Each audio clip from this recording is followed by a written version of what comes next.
Pada Sabtu 17 Agustus 2024, bertepatan dengan peringatan Hari Kemerdekaan Indonesia yang ke-79, sekitar 25 orang aktivis dari 3 organisasi perjuangan pembebasan yang berasal dari Aceh, Papua, dan Maluku menggelar aksi demonstrasi di Wassenaar, Belanda. Ketiga organisasi ini adalah Aceh Sumatera National Liberation Front atau ASNLF, United Liberation Movement for West Papua ULMWP, dan Republik Maluku Selatan RMS yang semuanya berbasis di Eropa. Kedutaan Republik Indonesia atau KBRI di Den Haag yang menyatakan bahwa upacara peringatan Hari Kemerdekaan Indonesia tahun ini akan diadakan di pelataran Sekolah Indonesia di Den Haag di Wassenaar. Oleh karena itu, para demonstran menggelar aksi di lokasi tersebut. Para demonstran yang sebagian besar merupakan warga negara Belanda keturunan Maluku dan Papua serta warga negara Denmark keturunan Aceh berkumpul untuk menyuarakan aspirasi mereka. Demonstrasi ini berlangsung damai dikawal oleh pihak kepolisian dengan orasi yang menyuarakan kritikan terhadap kebijakan Indonesia yang dianggap sewenang-wenang terhadap rakyat Aceh, Papua, dan Maluku.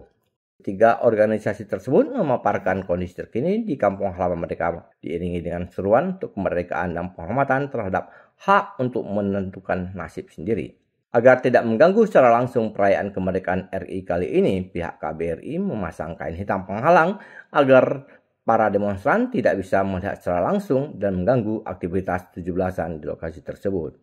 Rangkaian aksi damai ini diakhiri dengan pelepasan balon warna merah, hijau, putih, dan biru ke udara yang melambangkan bendera Republik Maluku Selatan atau RMS. Muhammad Anafiah, koordinator ASNLF dari Denmark, menyatakan ketiga organisasi pembebasan akan terus berkomitmen untuk memperjuangkan kemerdekaan atau menentukan nasib sendiri.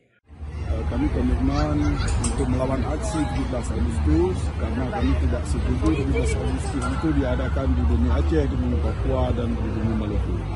Kami Aceh, Papua, Maluku punya hak untuk merdeka sebagaimana disebut dalam bahasa Inggris, self-determination is human right for Aceh, for Papua, for Maluku. Dan dalam pembukaan undang-undang ditulis juga kemerdekaan itu adalah hak segala bangsa. Aceh, Papua, Maluku menjadi sebuah bangsa. Sedangkan Indonesia itu cuma persatuan, bukan asal-usul sebuah negara. Oleh sebab itu, kami ingin pisah daripada Indonesia. Dari Belanda, Tim Liputan melaporkan untuk Puja TV Aceh.